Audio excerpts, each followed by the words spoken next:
Hi friends, ದಿನದ ಎಲ್ಲಾ ಪ್ರಮುಖ ಸುದ್ದಿಯನ್ನ ನಿಮಗೆ ತಲುಪಿಸುವ ಮಸ್ತ್ ಮಗ ಚಾನೆಲ್ನ ಫುಲ್ ನ್ಯೂಸ್ಗೆ ಸ್ವಾಗತ. ನಾನು ಅಮರ್ ಪ್ರಸಾದ್. ಸ್ನೇಹಿತರೆ, ದೇಶದ ರಾಜಧಾನಿ ದಿಲ್ಲಿಯಲ್ಲಿ ದೊಡ್ಡ ಸ್ಫೋಟ ಉಂಟಾಗಿದೆ. ಕೆಂಪುಕೋಟೆ ಹತ್ತಿರದಲ್ಲಿ ಕಾರೊಂದು ಬ್ಲಾಸ್ಟ್ ಆಗಿದೆ. ಪರಿಣಾಮ ಕನಿಷ್ಠ 10 ಜನ ಮೃತಪಟ್ಟಿದ್ದಾರೆ. 24ಕ್ಕೂ ಅಧಿಕ ಮಂದಿಗೆ ಗಾಯ ಆಗಿದೆ. ಸಾವಿನ ಸಂಖ್ಯೆ ಕ್ಷಣ ಕ್ಷಣಕ್ಕೂ ಏರಿಕೆಯಾಗುವ ಆತಂಕ ಕೂಡ ಮನೆ ಮಾಡಿದೆ. ಯಾಕಂದ್ರೆ 3 ಜನ ತುಂಬಾ ಗಂಭೀರ ಇದ್ದಾರೆ. ಆ 24 ಜನ ಗಾಯಗೊಂಡವರಲ್ಲಿ ಮೇಲ್ನೋಟಕ್ಕೆ ಉಗ್ರ ದಾಳಿಯ ರೀತಿ ಕಾಣಿಸ್ತಾ ಇದೆ. ಆದ್ರೆ ಇನ್ನಷ್ಟೇ ಇದನ್ನ ನಮ್ಮ ಭದ್ರತಾ ಪಡೆಗಳು ಕನ್ಫರ್ಮ್ ಮಾಡಬೇಕಾಗಿದೆ. ಆದ್ರೆ ಸ್ಫೋಟದ ತೀವ್ರತೆ, ಮಾರುತಿ ಈಕೋ ಕಾರ್ನಲ್ಲಿ ಸ್ಫೋಟ ಆಗಿದೆ. ಸಾಮಾನ್ಯವಾಗಿ ಉಗ್ರ ದಾಳಿಗಳನ್ನು ನಡೆಸೋಕೆ ರೀತಿ ಎಂಟ್ರಿ ಲೆವೆಲ್ ಬೇಸಿಕ್ ಕಾರ್ಗಳನ್ನೇ ಯೂಸ್ ಮಾಡಲಾಗುತ್ತೆ. ಜೊತೆಗೆ ಇಲ್ಲಿ ಬೆಂಕಿಯಿಂದ ಪ್ರಾಣ ಕಳ್ಕೊಂಡಿರೋದಕ್ಕಿಂತ ಹೆಚ್ಚಾಗಿ ಆ ಸ್ಫೋಟದ ತೀವ್ರತೆಗೇನೆ ಪ್ರಾಣ ಹೋಗಿರೋದು ಜಾಸ್ತಿ ಇದೆ. ಆ ಲೆವೆಲ್ಗೆ ಸ್ಫೋಟ ಆಗಿದೆ.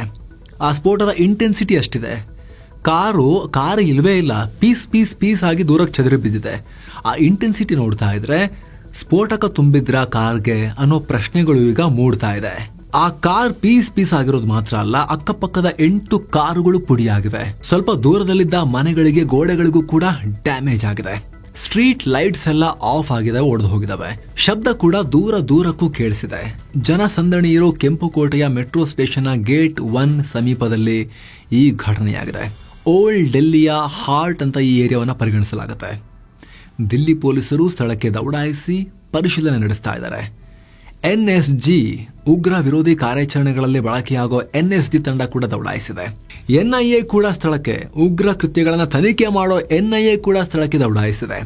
ಫೋರೆನ್ಸಿಕ್ ಸ್ಫೋಟಕ ನಿಷ್ಕ್ರಿಯ ದಳ ಕೂಡ ಹೋಗಿದ್ದಾರೆ. ಕಾರಣವನ್ನ ಪತ್ತೆ ಹಚ್ಚೋಕೆ ತನಿಖೆ ನಡೆಸಲಾಗ್ತಾ ಇದೆ. 7 ಅಗ್ನಿಶಾಮಕ ವಾಹನಗಳು ಸ್ಥಳಕ್ಕೆ ಆಗಮಿಸಿ ಬೆಂಕಿ ನಂದಿಸಿದ್ದಾರೆ. ಕೇಂದ್ರ ಗೃಹ ಮಂತ್ರಿ ಅಮಿತ್ ಶಾ ದಿಲ್ಲಿ ಪೊಲೀಸರು ಮತ್ತು ಐಬಿ ಮುಖ್ಯಸ್ಥರೊಂದಿಗೆ ಮಾತುಕತೆ ನಡೆಸಿದ್ದಾರೆ. ಅಷ್ಟೆಲ್ಲ ಪಿಎಂ ನರೇಂದ್ರ ಮೋದಿ ಕೂಡ ಘಟನೆಯನ್ನ ಮಾನಿಟರ್ ಮಾಡ್ತಾ ಇದ್ದು ಅಮಿತ್ ಶಾ ಅವರೊಂದಿಗೆ ನಿರಂತರವಾಗಿ ಸಂಪರ್ಕದಲ್ಲಿದ್ದಾರೆ. ಆರಂಭಿಕ ಹಂತದ ತನಿಖೆಯಿಂದ ಹಿಡಿದು ಏನೆಲ್ಲ ಇನ್ಪುಟ್ಸ್ ಬರ್ತಾ ಇದೆ ಎಲ್ಲವನ್ನ ಕೂಡ ಕಲೆ ಹಾಕಿ ಮಾನಿಟರ್ ಮಾಡ್ತಾ ಇದ್ದಾರೆ ಅನ್ನೋ ಮಾಹಿತಿ ಕೂಡ ಬರ್ತಾ ಇದೆ. ಈ ಬೆನ್ನಲ್ಲೇ ದೇಶದ ಎಲ್ಲಾ ಪ್ರಮುಖ ನಗರಗಳು, ಮುಂಬೈ, ಬೆಂಗಳೂರು ಸೇರಿದ ಹಾಗೆ ಎಲ್ಲಾ ಪ್ರಮುಖ ನಗರಗಳಲ್ಲೂ ಹೈ ಅಲರ್ಟ್ ಜಾರಿ ಮಾಡಲಾಗಿದೆ. ಉತ್ತರ ಪ್ರದೇಶದಲ್ಲಿ ಪೊಲೀಸರು ಬೀದಿಗಳಲ್ಲಿ ಹೈ ಅಲರ್ಟ್ನಲ್ಲಿ ಓಡಾಡುತ್ತಿದ್ದಾರೆ. ಧಾರ್ಮಿಕ ಸ್ಥಳಗಳಿಗೆ ಭದ್ರತೆ ಹೆಚ್ಚು ಮಾಡಲಾಗಿದೆ. ರಾಮ ಮಂದಿರ ಸೇರಿದ ಹಾಗೆ ಜಮ್ಮು ಕಾಶ್ಮೀರ ಸೇರಿದಂತೆ ದೇಶದ ಎಲ್ಲಾ ಕಡೆ ಸ್ನೇಹಿತರೆ ದೊಡ್ಡ ಪ್ರಮಾಣದ ಉಗ್ರ ವಿರೋಧಿ ಕಾರ್ಯಾಚರಣೆಗಳು ನಡೀತಾ ಇದ್ವು.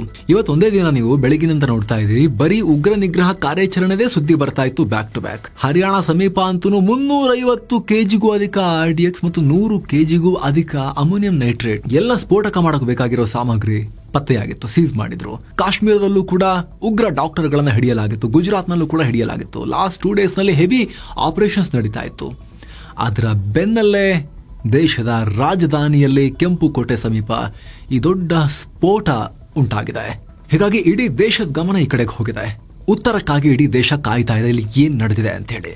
ಇನ್ನು ದೇಶದ ಒಳಗಡೆ ಬೃಹತ್ ಉಗ್ರ ವಿರೋಧಿ ಆಪರೇಷನ್ ಶುರುವಾಗಿದೆ. ಗುಜರಾತ್ ಬಳಿಕ ಜಮ್ಮು ಕಾಶ್ಮೀರದಲ್ಲೂ ಕೂಡ ಡಾಕ್ಟರ್ ಉಗ್ರಗಾಮಿಗಳನ್ನ ಸದೆಬಡಿಯಲಾಗಿತ್ತು. ಇದರ ಬಗ್ಗೆ ನಾವು ಸುತ್ತು ಜಗತ್ತಲ್ಲಿ ಮಾಹಿತಿಯನ್ನ ಕೊಟ್ಟಿದ್ವಿ. ಆದ್ರೆ ಈಗ ಈ ವಿಚಾರಕ್ಕೆ ಸಂಬಂಧಪಟ್ಟಂತೆ ಇನ್ನೂ ಆಘಾತಕಾರಿ ಮಾಹಿತಿ ಒಂದೊಂದಾಗಿ ಹೊರಬರ್ತಾ ಇದೆ. ಮುಜಮಿಲ್ ಶಕೀಲ್ ಮತ್ತು ಆದಿಲ್ ಅಹಮದ್ ರಾಥರ್ ಅನ್ನೋ ಈ 2 ಡಾಕ್ಟರ್ಸ್ ಜೊತೆ ಇನ್ನೂ 5 ಪೊಲೀಸರು ಅರೆಸ್ಟ್ ಮಾಡಿದ್ದಾರೆ. ಇವರಲ್ಲಿ ಹೆಚ್ಚಿನವರು ಡಾಕ್ಟರ್ಗಳೇ ಆಗಿದ್ದಾರೆ, ಉಗ್ರ ಡಾಕ್ಟರ್ಗಳು. ಒಬ್ಬ ಮಹಿಳಾ ಡಾಕ್ಟರ್ ಕೂಡ ಇದ್ದಾರೆ. ಅಲ್ ಫಲ್ಹಾ ಅನ್ನೋ ಆಸ್ಪತ್ರೆಯಲ್ಲಿ ಕೆಲಸ ಮಾಡ್ತಿರೋ ಈ ಡಾಕ್ಟರ್ಸ್ ಒಬ್ರಿಗಿಂತ ಒಬ್ರು ದೊಡ್ಡ ಉಗ್ರರು ಅಂತ ಹೇಳಿ ಬಯಲಾಗ್ತಾ ಇದೆ. ಈಗ ಇವರ ಕಾರಲ್ಲಿ ಒಂದು ಅಪಾಯಕಾರಿ ಬಂದೂಕು ಕೂಡ ಪತ್ತೆಯಾಗಿದೆ. ಈ ಉಗ್ರಜಾಲಕ್ಕೆ ಪಾಕ್ ಮೂಲದ ಜೈಷ್ ಉಗ್ರ ಸಂಘಟನೆ ಮತ್ತು ಜಮ್ಮು ಕಾಶ್ಮೀರದಾದ್ಯಂತ ಆಕ್ಟಿವ್ ಆಗಿರೋ AQ ಬೆಂಬಲಿತ ಅನ್ಸರ್ ಉಗ್ರ ಸಂಘಟನೆ ಲಿಂಕ್ ಇದೆ ಅಂತ ಹೇಳಲಾಗ್ತಿದೆ. ಇವರೆಲ್ಲ ಪಾಕ್ ನಲ್ಲಿ ಕೂತಿರುವ ಹ್ಯಾಂಡ್ಲರ್ಸ್ ಮೂಲಕ ಆಪರೇಟ್ ಆಗ್ತಿದ್ದಾರೆ. ಅನೇಕ ಉಗ್ರ ಚಟುವಟಿಕೆಗಳಲ್ಲಿ ತೊಡಕೊಂಡಿದ್ದಾರೆ. ಉಗ್ರರ ಪೋಸ್ಟರ್ಗಳನ್ನು ಅಂಟಿಸಿ ಬೆಂಬಲ ಸೂಚಿಸಿದ್ದಾರೆ ಅಂತ ಅಧಿಕಾರಿಗಳು ಹೇಳಿದ್ದಾರೆ.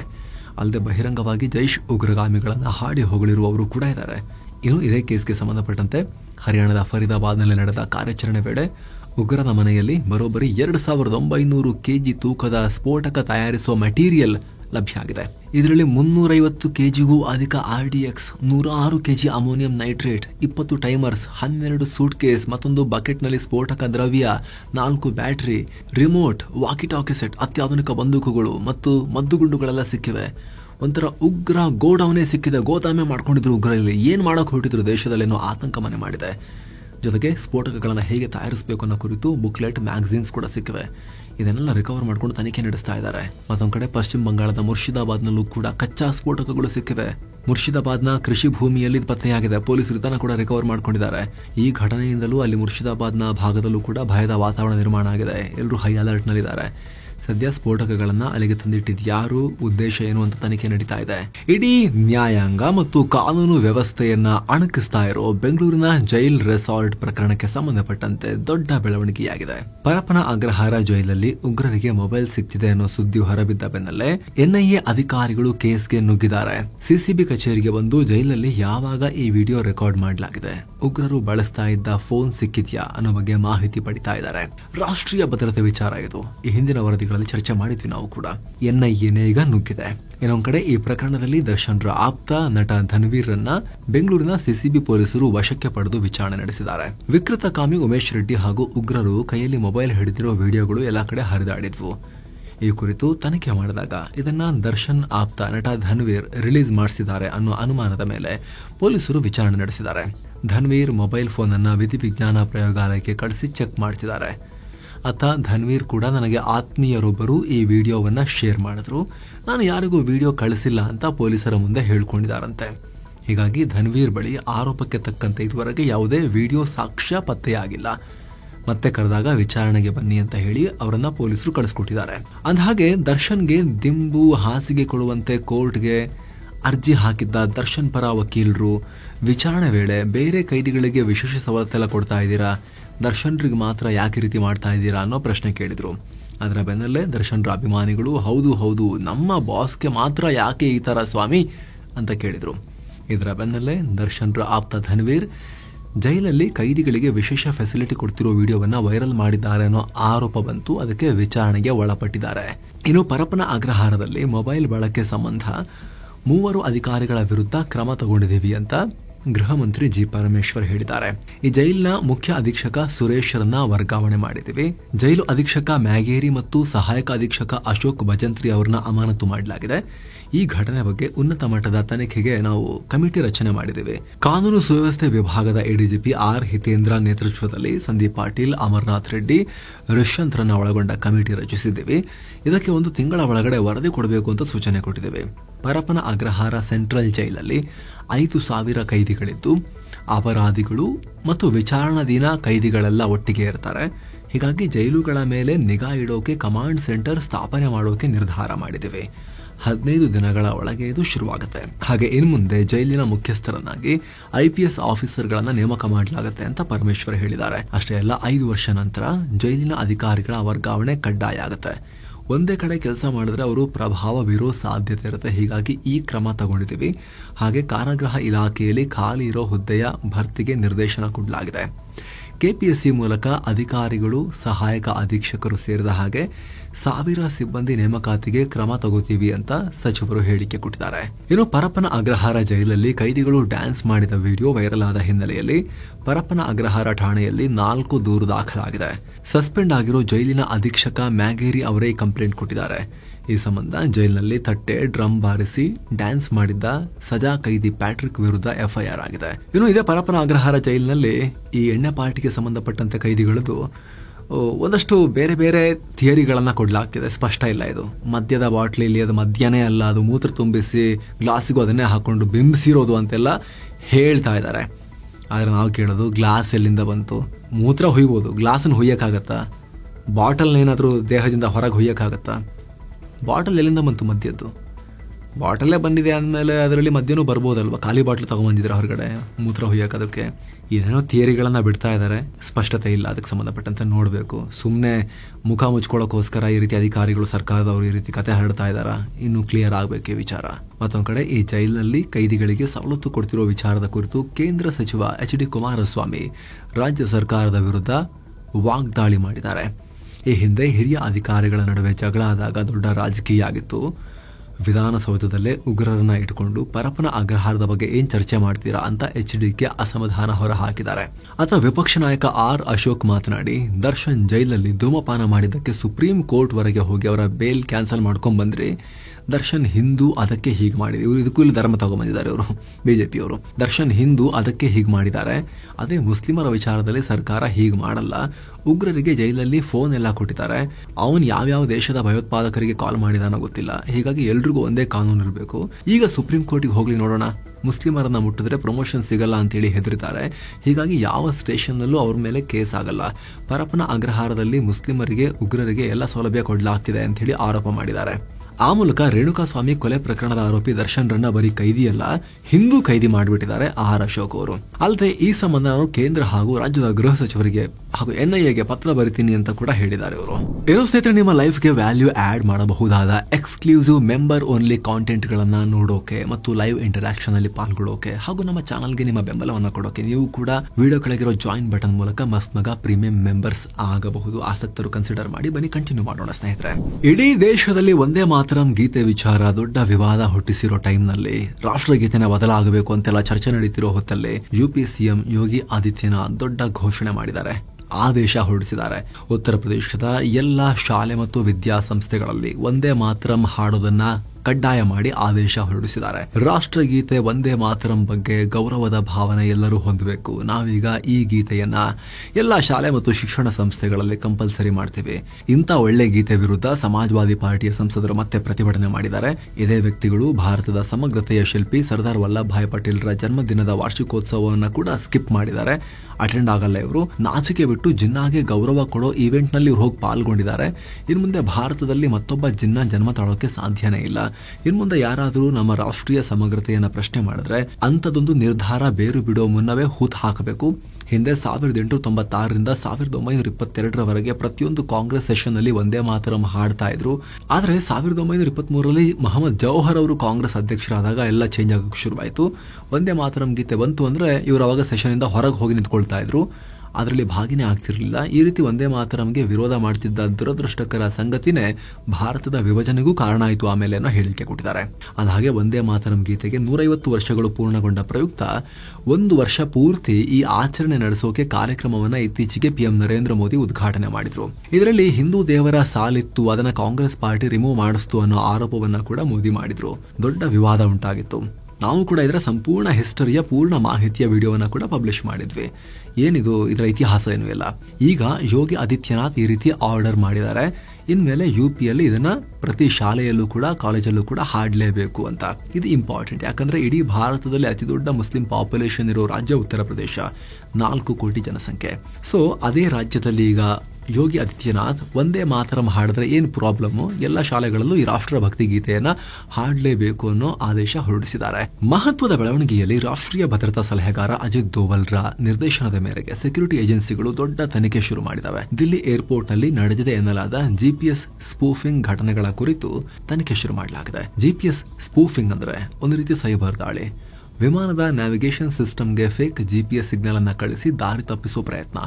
ಇದರ ಬಗ್ಗೆ ಈಗ NSA ಕಚೇರಿ ಅಡಿಯಲ್ಲಿ ಬರೋ national cyber security coordinating centre NCSC ತನಿಖೆ ಶುರು ಮಾಡಿದೆ. ಕಳೆದ ಶುಕ್ರವಾರ ಏರ್ ಟ್ರಾಫಿಕ್ ಕಂಟ್ರೋಲರ್ ಸಿಸ್ಟಮ್ಗಳಲ್ಲಿ ದೋಷ ಉಂಟಾಗಿ ದಿಲ್ಲಿ ಏರ್ಪೋರ್ಟ್ನ ವಿಮಾನ ಸಂಚಾರದಲ್ಲಿ ಅಡಚಣೆಯಾಗಿತ್ತು. ಹಲವು ವಿಮಾನಗಳ ಸಂಚಾರದಲ್ಲಿ ವಿಳಂಬ ಆಗಿ ಕೆಲ ವಿಮಾನಗಳನ್ನು ಡೈವರ್ಟ್ ಮಾಡಲಾಗಿತ್ತು. ಈ ರೀತಿ ಆಗೋಕ್ಕೂ 2 ದಿನಗಳ ಮೊದಲು ದಿಲ್ಲಿ ಏರ್ಪೋರ್ಟ್ನಲ್ಲಿ GPS ಸ್ಪೂಫಿಂಗ್ ಆಗಿತ್ತು. ದಿಲ್ಲಿ ಏರ್ಪೋರ್ಟ್ನ ಪೈಲಟ್ಗಳು ನಮ್ಮ GPS ಸಿಸ್ಟಮ್ ರಾಂಗ್ ಲೊಕೇಶನ್ ತೋರಿಸ್ತಾ ಇದ್ದಾವೆ, ಫೇಕ್ ನ್ಯಾವಿಗೇಷನ್ ಡೇಟಾ ರಿಸೀವ್ ಮಾಡ್ಕೊಳ್ತಿದೀವಿ ಅಂತ ಹೇಳಿ ಅಲರ್ಟ್ ಮಾಡಿದ್ರು. ಇದರ ಬಗ್ಗೆ ಅಜಿತ್ ದೋವಲ್ ರವರ ಆಫೀಸ್ ಈಗ ತನಿಖೆ ಶುರು ಮಾಡಿದೆ. ಹಾಗೆ directorate general of civil aviation DGCA ಮತ್ತು ಏರ್ಪೋರ್ಟ್ಸ್ ಅಥಾರಿಟಿ ಆಫ್ ಇಂಡಿಯಾ ಕೂಡ ತನಿಖೆಯಲ್ಲಿ ಪಾಲ್ಗೊಂಡಿದ್ದಾರೆ, ಸಹಕಾರ ಕೊಡ್ತಾ ಇದ್ದಾರೆ. ಇನ್ನು RSS ಪಥ ಸಂಚಲನದ ಬಳಿಕ ಕರ್ನಾಟಕದಲ್ಲೀಗ ನಮಾಜ್ ವಿವಾದ ಭುಗಿಲೇಳ್ತಾ ಇದೆ. ಬೆಂಗಳೂರಿನ ಕೆಂಪೇಗೌಡ ಏರ್ಪೋರ್ಟ್ ನಲ್ಲಿ ಕೆಲ ಮುಸ್ಲಿಮರು ನಮಾಜ್ ಮಾಡಿದ್ದು ಪಬ್ಲಿಕ್ ಪ್ಲೇಸ್ ನಲ್ಲಿ. ಈ ವಿಡಿಯೋ ಬಹಳ ಚರ್ಚೆಗೆ ಗ್ರಾಸ ಆಗ್ತಾ ಇದೆ. ಏರ್ಪೋರ್ಟ್ ನ ಟರ್ಮಿನಲ್ 2 ಒಳಗಡೆ ಮುಸ್ಲಿಮರು ಪ್ರಾರ್ಥನೆ ಮಾಡ್ತಿರೋ ದೃಶ್ಯ ಪಬ್ಲಿಕ್ ನಲ್ಲಿ ಅದು ವೈರಲ್ ಆಗಿದೆ. ಹಜ್ ಯಾತ್ರಿಕರನ್ನ ಬೀಳ್ಕೊಡೋಕೆ ಬಂದಿದ್ದ ಟೈಮ್ನಲ್ಲಿ ಆಗ ಪ್ರಾರ್ಥನೆಯ ಸಮಯ ಬಂತು ಅಂತ ಹೇಳಿ ಅಲ್ಲೇ ಅಸೆಂಬಲ್ ಆಗಿ ಪ್ರಾರ್ಥನೆ ಮಾಡಿದ್ದಾರೆ ಅನ್ನೋದು ಇಲ್ಲಿರುವಂತಹ ಆರೋಪ. ಈ ಘಟನೆ ಸಂಬಂಧ ರಾಜ್ಯ ಬಿಜೆಪಿ ಕಾಂಗ್ರೆಸ್ ಸರ್ಕಾರದ ವಿರುದ್ಧ ಆಕ್ರೋಶ ಹೊರಹಾಕಿದೆ. RSS ವ್ಯಾಯಾಮ ಮಾಡಿದ್ರೆ, ವಾಕಿಂಗ್ ಮಾಡಿದ್ರೆ ನಿಮಗೆ ಪ್ರಾಬ್ಲಮ್ ಆಗುತ್ತೆ, ಆದ್ರೆ ಹೆಚ್ಚಿನ ಸೆಕ್ಯೂರಿಟಿ ಇರೋ ಏರ್ಪೋರ್ಟ್ ನಲ್ಲೇ ಈ ರೀತಿ ಅಸೆಂಬಲ್ ಆಗಿ ಪ್ರಾರ್ಥನೆ ಮಾಡ್ತಾರೆ ಪಬ್ಲಿಕ್ ಪ್ಲೇಸ್ ನಲ್ಲಿ ಅಂತ ಹೇಳಿದ್ರೆ ಅದು ಓಕೆನಾ ನಿಮಗೆ, ಯಾಕೆ ತಡೆದಿಲ್ಲ ಪೊಲೀಸರು ಅನ್ನೋ ಪ್ರಶ್ನೆಯನ್ನ ಬಿಜೆಪಿ ಸರ್ಕಾರಕ್ಕೆ ಕೇಳಿದೆ. ಓಲೈಕೆ ಮಾಡ್ತಾ ಇದ್ದೀರಾ ನೀವು, ಇದಕ್ಕೆ ಸಿಎಂ ಸಿದ್ದರಾಮಯ್ಯ, ಸಚಿವ ಪ್ರಿಯಾಂಕಾ ಖರ್ಗೆ ಪರ್ಮಿಷನ್ ಕೊಟ್ಟಿದ್ದಾರಾ? ಇಷ್ಟೆಲ್ಲ ಆಗ್ತಾ ಇದ್ರು ಕೂಡ ಸರ್ಕಾರ ಸುಮ್ಮನೆ ಯಾಕೆ ಇದೆ ಅಂತ ಹೇಳಿ ಪ್ರಶ್ನೆ ಮಾಡಿದ್ದಾರೆ. ಏನು ಈ ವಿಚಾರಕ್ಕೆ ಸಂಬಂಧಪಟ್ಟಂತೆ ಕೂಡ ಪ್ರತಿಕ್ರಿಯೆ ಕೊಟ್ಟಿರೋ HD ಕುಮಾರಸ್ವಾಮಿ, ಕೇಂದ್ರ ಮಂತ್ರಿ, ಮೋದಿ ಸರ್ಕಾರದಲ್ಲಿ ಮಿನಿಸ್ಟರ್, ಅವ್ರು ಏನ್ ಹೇಳಿದ್ದಾರೆ ಅಂತ ಹೇಳಿದ್ರೆ, ಏರ್ಪೋರ್ಟ್ ನಲ್ಲಿ ಈ ರೀತಿ ಪಬ್ಲಿಕ್ ಆಗಿ ಪ್ರೇಯರ್ ಮಾಡೋದಕ್ಕೆ ಅವಕಾಶ ಕೊಡೋದ್ರ ಬದಲಿಗೆ ಪ್ರತ್ಯೇಕ ಕೊಠಡಿಯನ್ನ ಕೊಡಬೇಕು, ಅಲ್ಲಿ ಹೋಗಿ ಪ್ರೇ ಮಾಡೋಕೆ ಅವಕಾಶ ಮಾಡಿಕೊಡಬೇಕು ಅನ್ನೋದನ್ನ ಕೇಂದ್ರ ಸಚಿವ HD ಕುಮಾರಸ್ವಾಮಿ ಹೇಳಿದ್ದಾರೆ. ಇದರ ಬೆನ್ನಲ್ಲೇ ಏರ್ಪೋರ್ಟ್ ಆಡಳಿತ ಮಂಡಳಿ ಕೂಡ ಅಲರ್ಟ್ ಆಗಿದೆ. ಏರ್ಪೋರ್ಟ್ ಅರೈವಲ್ ಗೇಟ್ ಬಳಿ ಸಿಬ್ಬಂದಿ ನಿಯೋಜನೆ ಮಾಡಿ ಪ್ರಯಾಣಿಕರು ಎಲ್ಲರೂ ಕೂಡ ಈ ರೀತಿ ಮಾಡದಂತೆ ನೋಡ್ಕೊಳ್ತೀವಿ ಅಂತ ಹೇಳಿ ಹೆಜ್ಜೆ ಇಟ್ಟಿದ್ದಾರೆ. ಏನು JDS ನಲ್ಲಿ ಒಂದು ಡೆವಲಪ್ಮೆಂಟ್ ಆಗಿದೆ. ಪಕ್ಷದಿಂದ ಅಂತರ ಕಾಯ್ದುಕೊಂಡಿದ್ದ ಮಾಜಿ ಸಚಿವ GT ದೇವೇಗೌಡ ಅವರಿಗೆ ಈಗ ಪಾರ್ಟಿಯ ಕೋರ್ ಕಮಿಟಿ ಅಧ್ಯಕ್ಷ ಸ್ಥಾನದಿಂದ ತೆಗೆದುಹಾಕಲಾಗಿದೆ. ಹೊಸದಾಗಿ ಈ ಸ್ಥಾನಕ್ಕೆ ಈಗ ಮಾಜಿ ಉಪಸಭಾಧ್ಯಕ್ಷ ಕೃಷ್ಣಾರೆಡ್ಡಿ ಅವರನ್ನ ನೇಮಕ ಮಾಡಲಾಗಿದೆ. ಪಕ್ಷದ ರಾಜ್ಯಾಧ್ಯಕ್ಷ HD ಕುಮಾರಸ್ವಾಮಿ ಈ ಆದೇಶ ಹೊರಡಿಸಿದ್ದಾರೆ. ಈ ನಡುವೆ ಮಾಜಿ ಸಚಿವ ಸಿಎಂ ಸಿದ್ದರಾಮಯ್ಯರ ಆಪ್ತ ಆಂಜನೇಯ ಒಂದು ವಿವಾದಾಸ್ಪದ ಹೇಳಿಕೆ ಕೊಟ್ಟಿದ್ದಾರೆ. ಮುಸ್ಲಿಮರು ಪ್ರಾರ್ಥನೆ ಮಾಡ್ತಾ ಇರೋದು ಅವರಲ್ಲಿರೋ ಶ್ರದ್ಧೆ ತೋರಿಸುತ್ತೇರಿ, ಅದನ್ನ ನೋಡಿ ನೀವೆಲ್ಲ ಕಲಿಬೇಕು. ಈ ಹಿಂದೂಗಳ ತರ ನಾಮ ಹಾಕೊಂಡು ಪೂಜೆ ಮಾಡಿ ತಟ್ಟೆಗೆ ಹಾಕಾಯ ಅಂತ ಮುಸ್ಲಿಮರನ್ನು ಕೇಳಲಿಲ್ಲ. ಮಸೀದಿ ಇಲ್ಲ ಅಂತ ಹೇಳಿ ಪ್ರಾರ್ಥನೆ ಮಾಡಿರ್ಬೋದು ಅವರು, ಅದರಲ್ಲೂ ನಾವು ಸಣ್ಣತನ ತೋರಿಸಬಾರದು ಅನ್ನೋ ಹೇಳಿಕೆಯನ್ನ ಕೊಟ್ಟಿದ್ದಾರೆ. ಅಷ್ಟೇ ಅಲ್ಲ, ಗಣೇಶ ಹಬ್ಬದಲ್ಲಿ ಬ್ರ್ಯಾಂಡಿ ಅಂಗಡಿಗಳು ಫುಲ್ ರಶ್ ಆಗ್ತವೆ, ಹೂವು ಹಣ್ಣಿನ ವ್ಯಾಪಾರ ಆಗಲ್ಲ, ಹಿಂದೂಗಳು ಹಬ್ಬದ ಟೈಮ್ನಲ್ಲಿ ಬಾರ್ನಲ್ಲಿ ಇರ್ತಾರೆ ಅನ್ನೋ ಹೇಳಿಕೆಯನ್ನ ಆಂಜನೇಯ ಅವರು ಕೊಟ್ಟಿದ್ದಾರೆ. ಬೆಂಗಳೂರು ಏರ್ಪೋರ್ಟ್ ನಲ್ಲಿ ನಮಾಜ್ ಮಾಡಿರೋದನ್ನ ಸಮರ್ಥಿಸಿಕೊಳ್ಳುವ ಬರದಲ್ಲಿ ಆಂಜನೇಯ ಅಂತ ಹೆಸರನ್ನ ಹೊಂದಿರೋ ಈ ವ್ಯಕ್ತಿ ಈ ರೀತಿ ಹೇಳಿಕೆಯನ್ನು ಕೊಟ್ಟಿದ್ದಾರೆ. ಇದು ಸಿಕ್ಕಾಪಟ್ಟೆ ವಿವಾದ ಆಗ್ತಿದೆ. ನೆಕ್ಸ್ಟ್ ಇದಕ್ಕಿನ್ನು ಯೂಟರ್ನ್ ಹೊಡಿತಾರ ಅಥವಾ ಸಮರ್ಥಿಸ್ಕೊಳ್ತಾರ, ನೋಡ್ಬೇಕಿದೆ ಎಲ್ಲಿಗೆ ಮುಟ್ಟುತ್ತೆ ಇನ್ನು ಈ ವಿವಾದ ಅಂತ ಹೇಳಿ. ಇನ್ನು ತಿರುಪತಿ ದೇವಸ್ಥಾನದ ಲಡ್ಡು ತಯಾರಿಕೆಯಲ್ಲಿ ಕಲಬೆರಕೆ ತುಪ್ಪ ಬಳಕೆ ಮಾಡಿರೋ ವಿವಾದಕ್ಕೆ ಹೊಸ ಟ್ವಿಸ್ಟ್ ಸಿಗ್ತಾ ಇದೆ. ತನಿಖೆ ನಡೆಸ್ತಾ ಇರೋ ಸಿಬಿಐನ ವಿಶೇಷ ತನಿಖಾ ತಂಡ ಹೊಸ ಮಾಹಿತಿಯನ್ನು ಹೊರಹಾಕಿದೆ. ಕಳೆದ 5 ವರ್ಷಗಳಿಂದ ತಿರುಪತಿ ದೇವಸ್ಥಾನಕ್ಕೆ ಕಲಬೆರಕೆ ತುಪ್ಪ ಸಪ್ಲೈ ಆಗ್ತಾ ಇತ್ತು. ದೇವಸ್ಥಾನಕ್ಕೆ ತುಪ್ಪ ಪೂರೈಕೆ ಮಾಡ್ತಾ ಇದ್ದ ಬೋಲೆ ಬಾಬಾ ಡೈರಿ ಸುಮಾರು 250 ಕೋಟಿ ರೂಪಾಯಿ ಮೌಲ್ಯದ ನಕಲಿ ತುಪ್ಪವನ್ನು ಸಪ್ಲೈ ಮಾಡಿತ್ತು ಅಂತ ಹೇಳಿದೆ. ಇನ್ನು ಈ ಡೈರಿಗೆ ನಕಲಿ ತುಪ್ಪ ತಯಾರಿಸೋಕೆ ಕೆಮಿಕಲ್ ಸಪ್ಲೈ ಮಾಡ್ತಾ ಇದ್ದ ವ್ಯಾಪಾರಿಯನ್ನ ಕೂಡ ಅರೆಸ್ಟ್ ಮಾಡಲಾಗಿದೆ. ಈತನನ್ನ ಅಜಯ್ ಕುಮಾರ್ ಸುಗಂಧ ಅಂತ ಗುರುತಿಸಲಾಗಿದೆ. ನೋಡಿ, ಹೆಸರು ನೋಡಿ, ಸುಗಂಧ ಭರಿತ ತುಪ್ಪ ಕೊಡೋದ್ರ ಬದಲಿಗೆ ಸುಗಂಧ ಭರಿತ ಕೆಮಿಕಲ್ ಕೊಡ್ತಾ ಇದ್ದ, ತುಪ್ಪದ ಫ್ಲೇವರ್ ಬರಕೀತ. ಇನ್ನೊಂದು ಕಡೆ TTD ಬೋರ್ಡ್ನ ಮಾಜಿ ಅಧ್ಯಕ್ಷ YV ಸುಬ್ಬಾರೆಡ್ಡಿ ಅವರ ಆಪ್ತ ಸಹಾಯಕ ಕೆ ಚಿನ್ನಪ್ಪಣ್ಣ ಈ ಕಲಬೆರಕೆ ತುಪ್ಪಕ್ಕೆ ಅನುವು ಮಾಡಿಕೊಡೋದಕ್ಕೆ ಹವಾಲಾ ಏಜೆಂಟ್ಗಳಿಂದ 50 ಲಕ್ಷ ರೂಪಾಯಿ ದುಡ್ಡು ಸ್ವೀಕರಿಸಿದಾರೆನ್ನೋ ಆರೋಪ ಕೂಡ ಬಂದಿದೆ. ಉತ್ತರ ಪ್ರದೇಶದ ಪ್ರೀಮಿಯರ್ ಅಗ್ರಿ ಫುಡ್ಸ್ ಕಂಪನಿಗೆ ಲಿಂಕ್ ಹೊಂದಿರೋ ಹವಾಲಾ ಏಜೆಂಟ್ಗಳಾದ ಅಮನ್ ಗುಪ್ತಾ ಮತ್ತು ವಿಜಯ್ ಗುಪ್ತಾರಿಂದ ಈ ಗುಪ್ತ ಹಣವನ್ನ ಪಡೆದಿದ್ದಾರೆ ಅಂತ. ಈ ಹಣ ವರ್ಗಾವಣೆ ದಿಲ್ಲಿಯ ಪಟೇಲ್ ನಗರ ಮೆಟ್ರೋ ಸ್ಟೇಷನ್ ಬಳಿ ಆಗಿದೆ ಅಂತ ಈಗ ಗಂಭೀರ ಆರೋಪ ಮಾಡಲಾಗ್ತಿದೆ. ಇನ್ನು ದಿಲ್ಲಿಯ ವಾಯು ಮಾಲಿನ್ಯ ಪ್ರತಿಭಟನೆ ಮಾಡೋ ಮಟ್ಟಕ್ಕೆ ಹೋಗ್ತಾ ಇದೆ. ಭಾನುವಾರ ಇಂಡಿಯಾ ಗೇಟ್ ಬಳಿ ಹೋರಾಟಗಾರರು, ಪೋಷಕರು ಮತ್ತು ಅವರ ಮಕ್ಕಳು ಪ್ರತಿಭಟಿಸಿದ್ದಾರೆ. ವಾಯು ಮಾಲಿನ್ಯದಿಂದ ನಮಗೆ ಮುಕ್ತಿ ಬೇಕು, ಉಸಿರಾಡಕ್ಕಾಗ್ತಾ ಇಲ್ಲ, ದಿಲ್ಲಿಯ ಏರ್ ಎಮರ್ಜೆನ್ಸಿ ವಿರುದ್ಧ ಕ್ರಮ ಕೈಗೊಳ್ಳಿ ಅಂತ ಆಕ್ರೋಶ ಹೊರಹಾಕಿದ್ದಾರೆ. ಕೆಲ ಮಹಿಳೆಯರಂತೂ ನೆಬ್ಯುಲೈಸರ್ಗಳು ಮತ್ತು ಮೆಡಿಕಲ್ ಪ್ರಿಸ್ಕ್ರಿಪ್ಷನ್ ಎಲ್ಲ ಹಿಡ್ಕೊಂಡು ಪ್ರೊಟೆಸ್ಟ್ ಮಾಡಿದ್ದಾರೆ. ಇನ್ನು ಪ್ರತಿಭಟನೆ ಮಾಡ್ತಾ ಇದ್ದವರನ್ನ ಪೊಲೀಸರು ವಶಕ್ಕೆ ಪಡೆದು ನಂತರ ಬಿಡುಗಡೆ ಮಾಡಿದ್ದಾರೆ. ಇನ್ನು ಕೇಂದ್ರ ರಕ್ಷಣಾ ಸಚಿವ ರಾಜನಾಥ್ ಸಿಂಗ್, ಭಾರತ ಬಾಂಗ್ಲಾದೇಶದೊಂದಿಗೆ ಉದ್ವಿಗ್ನ ಸಂಬಂಧ ಎಲ್ಲ ಬಯಸಲ್ಲ, ಒಳ್ಳೆ ಸಂಬಂಧ ಬಯಸ್ತೇವೆ, ಆದರೆ ಬಾಂಗ್ಲಾ ಮುಖ್ಯಸ್ಥ ಯೂನಸ್ ಹೇಳಿಕೆ ಕೊಡಬೇಕಾದ್ರೆ ಕೇರ್ಫುಲ್ ಆಗಿರಬೇಕು ಅನ್ನೋ ವಾರ್ನಿಂಗ್ ಕೊಟ್ಟಿದ್ರು. ಈ ಹೇಳಿಕೆಗೆ ಬಾಂಗ್ಲಾ ರಿಯಾಕ್ಟ್ ಮಾಡಿದೆ. ನಮ್ಮ ಮುಖ್ಯ ಸಲಹೆಗಾರ ಮೊಹಮ್ಮದ್ ಯೂನಸ್ರ ಬಗ್ಗೆ ರಾಜನಾಥ್ ಸಿಂಗ್ ಅವರು ಕೊಟ್ಟಿರೋ ಹೇಳಿಕೆಗಳನ್ನು ಗಮನಿಸಿದ್ದೀವಿ. ಈ ಹೇಳಿಕೆಗಳು ತಪ್ಪು, ಗೌರವಯುತ ಕೂಡ ಅಲ್ಲ ಈ ರೀತಿ ಮಾತನಾಡೋದು ಅಂತ ಬಾಂಗ್ಲಾ ವಿದೇಶಾಂಗ ಇಲಾಖೆ ವಕ್ತಾರ SM ಮಹಬೂಬುಲ್ ಆಲಂ ಹೇಳಿಕೆಯನ್ನು ಕೊಟ್ಟಿದ್ದಾರೆ. ಪರಸ್ಪರ ಗೌರವದ ಆಧಾರದ ಮೇಲೆ ಭಾರತದೊಂದಿಗೆ ಉತ್ತಮ ಸಂಬಂಧ ಹೊಂದೋಕೆ ನಾವು ರೆಡಿ ಇದ್ದೀವಿ ಅನ್ನೋ ಹೇಳಿಕೆ ಕೊಟ್ಟಿದ್ದಾರೆ. ಇನ್ನು ಭಾನುವಾರ ಗೋವಾದಲ್ಲಿ ನಡೆದ ಐರನ್ ಮ್ಯಾನ್ 70.3 ಸ್ಪರ್ಧೆಯಲ್ಲಿ ಬಿಜೆಪಿ ನಾಯಕ ಅಣ್ಣಾಮಲೈ ಮತ್ತು ಸಂಸದ ತೇಜಸ್ವಿ ಸೂರ್ಯ ಪಾಲ್ಗೊಂಡು ಅದನ್ನು ಕಂಪ್ಲೀಟ್ ಮಾಡಿದ್ದಾರೆ. 1.9 ಕಿಲೋಮೀಟರ್ ಈಜು, 90 ಕಿಲೋಮೀಟರ್ ಸೈಕ್ಲಿಂಗ್ ಹಾಗೂ 21 ಕಿಲೋಮೀಟರ್ ರನ್ನಿಂಗ್ ಮಾಡಿ ಈ ಸ್ಪರ್ಧೆಯನ್ನ ಕಂಪ್ಲೀಟ್ ಮಾಡಿದ್ರು. ಇದಕ್ಕೀಗ PM ಮೋದಿ ಇಬ್ಬರಿಗೂ ಅಭಿನಂದನೆ ಸಲ್ಲಿಸಿದ್ದಾರೆ. ಇನ್ನು DCM DK ಶಿವಕುಮಾರ್ ಅವರು ದಿಲ್ಲಿಗೆ ಹೋಗಿ AICC ಅಧ್ಯಕ್ಷ ಮಲ್ಲಿಕಾರ್ಜುನ ಖರ್ಗೆ ಅವರನ್ನ ಮೀಟ್ ಮಾಡಿದ್ದಾರೆ. ಈ ವೇಳೆ ಖರ್ಗೆ ನಿವಾಸಕ್ಕೆ ತೆರಳಿ ಅವರಿಗೆ ಮತಗಳ್ಳತನ ವಿರುದ್ಧದ ಸಹಿ ಸಂಗ್ರಹ ಅಭಿಯಾನದ ದಾಖಲೆಗಳನ್ನ ಸಬ್ಮಿಟ್ ಮಾಡಿದ್ದಾರೆ. ಈ ವೇಳೆ DKಶಿ ಜೊತೆಗೆ ರಾಜ್ಯ ಕಾಂಗ್ರೆಸ್ ಮುಖಂಡರ ನಿಯೋಗ ಕೂಡ ಪಾಲ್ಗೊಂಡಿತ್ತು. ಇದರಲ್ಲಿ ಒಟ್ಟು 1.12 ಕೋಟಿ ಸೈನ್ ಸಂಗ್ರಹಿಸಿರುವುದು ಕಂಡುಬಂದಿದೆ. ಇನ್ನು ವಾರದ ಮೊದಲ ಸೆಷನ್ ನಲ್ಲಿ ಭಾರತದ ಷೇರುಪೇಟೆ ಗ್ರೀನ್ನಲ್ಲಿ ಕೊನೆಗೊಂಡಿದೆ. ದಿನದ ವಹಿವಾಟಿನ ಅಂತ್ಯಕ್ಕೆ ಸೆನ್ಸೆಕ್ಸ್ 319 ಪಾಯಿಂಟ್ಸ್ ಜಂಪ್ ಆಗಿ 83,535ಕ್ಕೆ ತಲುಪಿದೆ. ನಿಫ್ಟಿ 82 ಪಾಯಿಂಟ್ಸ್ ಹೆಚ್ಚಾಗಿ 25,574ಕ್ಕೆ ರೀಚ್ ಆಗಿದೆ. ಇನ್ಫೋಸಿಸ್, ರಿಲಯನ್ಸ್ ಇಂಡಸ್ಟ್ರೀಸ್ನಂತಹ ಹೆವಿವೇಟ್ ಕಂಪನಿಗಳಿಂದ ಮಾರ್ಕೆಟ್ಗೆ ಬಲ ಸಿಕ್ಕಿದೆ. ಜಾಗತಿಕ ಮಾರುಕಟ್ಟೆಯ ಪಾಸಿಟಿವ್ ಬೆಳವಣಿಗೆ, ವಿದೇಶಿ ಬಂಡವಾಳದ ಒಳಹರಿವು ಕೂಡ ಮಾರ್ಕೆಟ್ ಮೇಲೇಳೋಕೆ ಸಹಾಯ ಮಾಡಿತು. ಹೀಗಾಗಿ ಮಾರ್ಕೆಟ್ ಗ್ರೀನ್ನಲ್ಲಿ ಕೊನೆಗೊಂಡಿದೆ. Trent, Tata consumer products, Max health care institute ಷೇರುಗಳು ರೆಡ್ನಲ್ಲಿದ್ವು. ಇತ್ತ Infosys, Bajaj finance, HCL technologies, Tata motors ಮತ್ತು ಏಷ್ಯನ್ ಪೇಂಟ್ಸ್ ಷೇರುಗಳು ಗ್ರೀನ್ನಲ್ಲಿದ್ವು. ಇನ್ನು ಡಾಲರ್ ಮುಂದೆ ರೂಪಾಯಿ ಮೌಲ್ಯ 6 ಪೈಸೆ ಇಳಿಕೆಯಾಗಿ 88 ರೂಪಾಯಿ 71 ಪೈಸೆ ಆಗಿದೆ.